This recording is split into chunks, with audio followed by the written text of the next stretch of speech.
Truckload demand. This is a pickup of the conversation from last week where June numbers were in.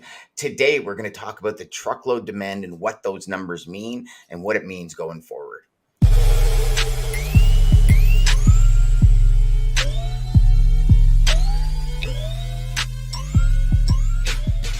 Hey, my friends, welcome back to the Logistics Life. Dean, another good one today, brother. I'm interested in hearing about this truckload demand. You know, last week we talked, we had imports up huge, but yet rates were still dropping. There was all these kind of anomalies in the market.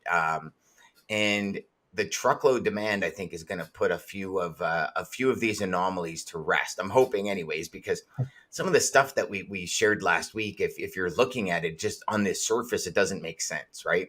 How could imports be that far up to 2.4 million TEU, but yet rates still down 2% and flatbed down 6%? And how does all of this connect? So we're hoping the master of data over here can help us with some of that, Dean. Yeah, good morning. Good to be with you again. Yes, sir. This is a strange market, Dan, and I think there's lots of mixed signals going on. But the one data point that I watch the most closely is Professor Jason Miller from Michigan State University. He's the expert when it comes to supply chain logistics. Just a level set for everybody. He built, out of frustration, in the start of the pandemic, an index to explain truckload demand based on publicly available data. And he did that because some of the other indices out there were grossly misleading at the time. And there wasn't really one index that you could say that represents truckload demand, because indices like CAS shipments include some LTL and intermodal in with truckload. ATA truckload tonnage index is contract freight, not spot. It's just primarily contract. Freight Waves OTVI is, contract data, but not a huge sample. If you remember, when Freight Waves came out in just after the pandemic, I think it was July, they said volumes were up 56% year over year. And a lot of us said that doesn't make sense. The pandemic has just crashed global demand. How can truckload volumes be up 50%, 60% year over year, whatever the number was, but it was in that order of magnitude.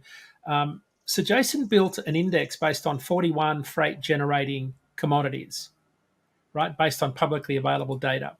And it includes things like chemicals, manufacturing, food, paper, machinery, steel, right, things that we put on the back of trucks. And things that we use every day, things that are in constant demand, things that are constantly moving would make sense, right? And if you put up the chart that I've got there now, that you'll see, and I built today's chart going way back to the start of 2006. I think it was 2006, 2007. And what it shows is the Great Recession in 2008. You can see it on the chart. 2008-9, sorry. The index dropped, so it's an index, right? He's indexed it way back to the turn of the century. But it's a really good data point to put into perspective where things are now. So during the Great Recession, the index dropped to 81. Today, the index is at 102.74.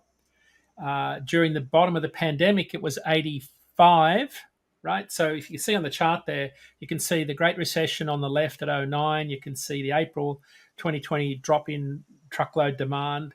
And then on the right, you can see we're up here. Volumes are up about 0.4% in May, and they're kind of up about 2% year over year.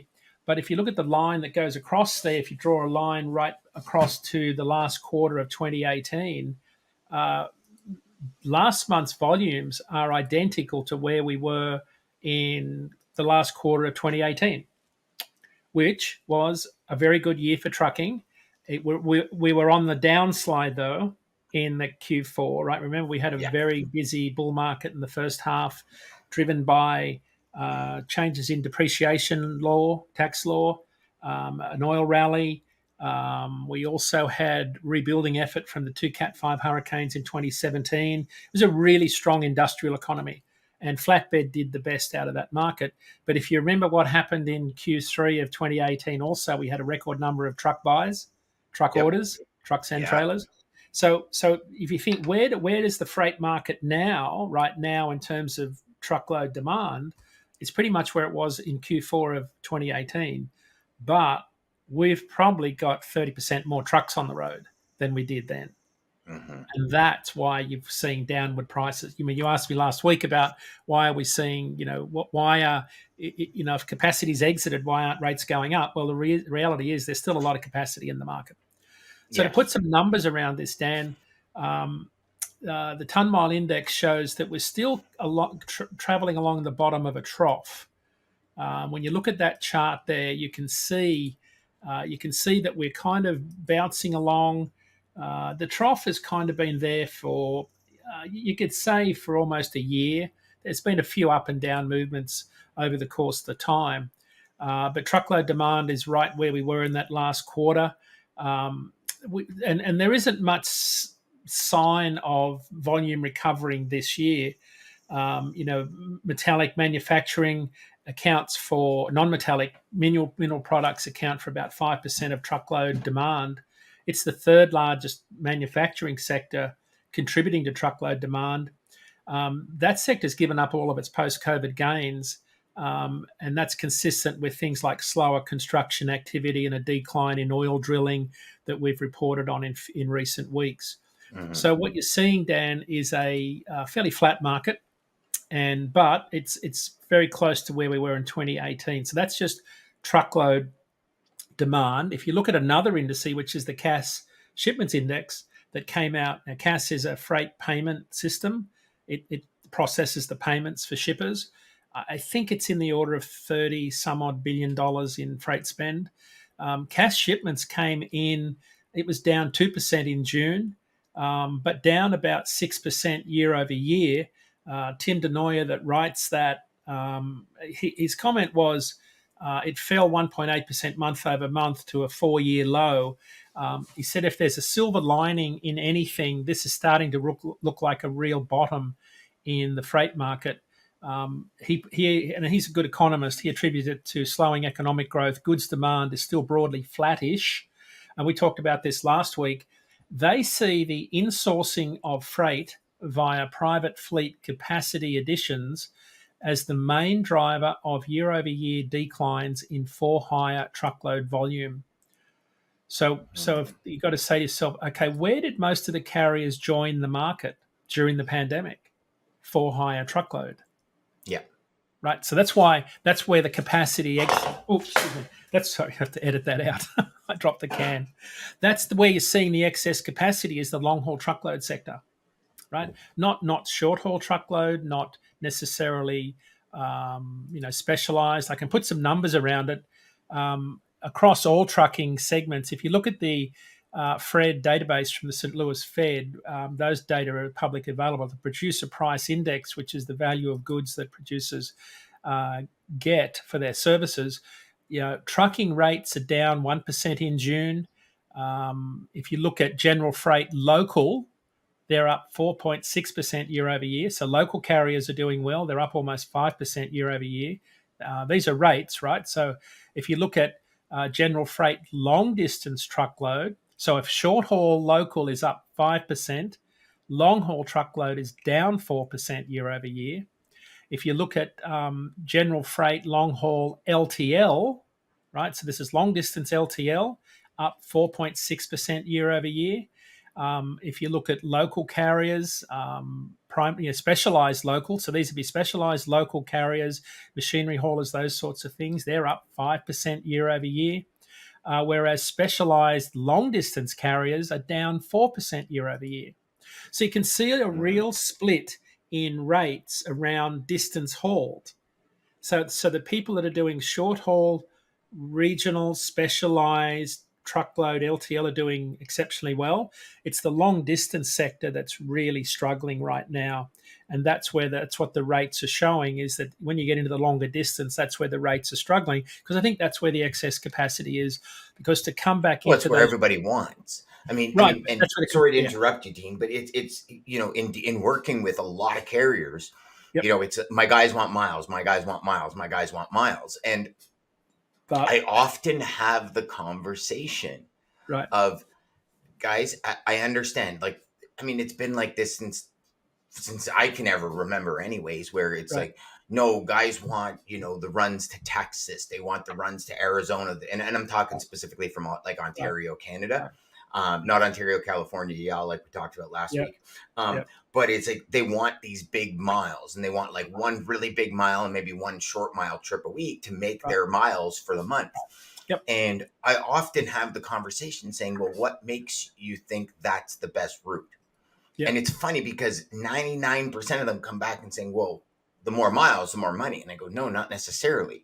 Like I've shared this story many times. There during 18, 19, well, in 19, company I worked with, they were like, we're losing money on these runs. And I said, well, Right. broker it out.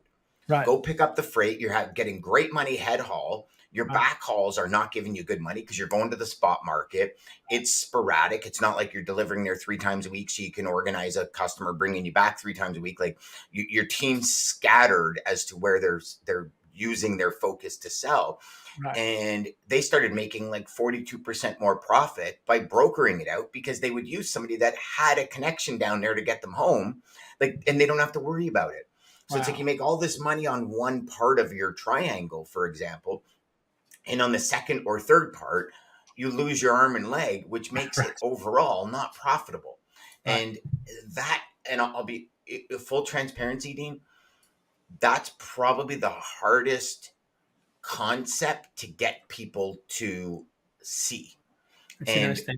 it is because I would think, and it's more the mentality, right? Like miles, miles, miles. And Yeah. and Yeah. part of me says, you look at some of these local specialized companies out there that changed their model when the after the pandemic and things started dropping. They're home every second night or home every night. They're home on weekends and they're making great money. Right. You look Right. at Rico, for example. Rico's a Yep. perfect example. We've had Rico on the show. You've had Rico on the IQ show many times.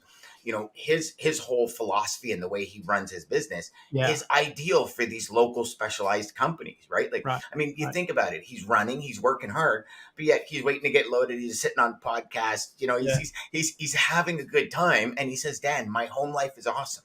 I love Yeah. I love what I'm doing right now. Why would I change it?" And Yeah. and I think that's you got decades of this mentality of long hauls, team drivers to California, run them constantly. You're going to make it, and sure, some of them are, but Right. some of them are losing their shirts. Yeah. Well, Dan, that's where you're the most exposed to price volatility, any sort of delay because of weather, and cost of diesel. Right. So it's because Hmm. that's your biggest cost. It's going to be a third of your operating costs is fuel. So you're very much impacted by any fluctuation in diesel prices across the country, notwithstanding the fact that when you fuel from one side of the country to the other, you'll start off at maybe $5 a gallon in California, and you might be paying $4.25 in Pennsylvania. Then you back Hmm. up to a little bit more. So, yeah, that's a part of the sector that I think is really struggling. You've also got higher wear and tear. Uh, Yep. Breakdowns are absolutely, gut wrenching when they happen because you're going to lose not just the time it takes to get the truck, but you're out of sequence. Yeah. It'll take a few weeks to get back in sequence on your regular cadence of where you are at each point in the week. So, but I think Yeah. your point's valid about you know going back to our PPI numbers that show that people are doing fairly well on the short haul side of the business. That's where I think the freight has migrated to. I think about a topic we've discussed a lot.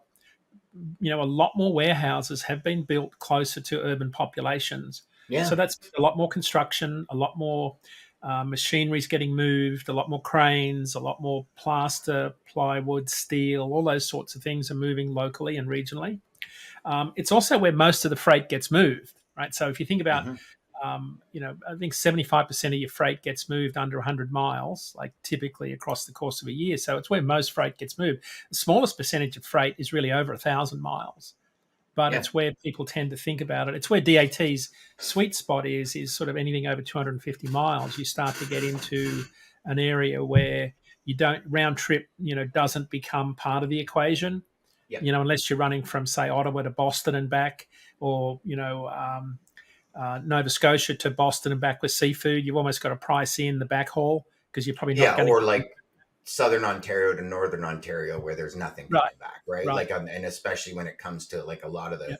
construction materials, the Yeah. 85,000 pounds, you know, Yeah. that kind of stuff, you're So, always quoting round trip.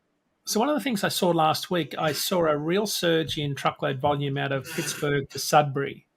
Sudbury's our Northern Mhm. Ontario market. What's Yep. in Sudbury? I've never been there. So coming from Pittsburgh, I would think that would probably, I mean, I'd have to look, but off the top of my head, it might be steel because Sudbury is actually a huge boom right now to get people to move there.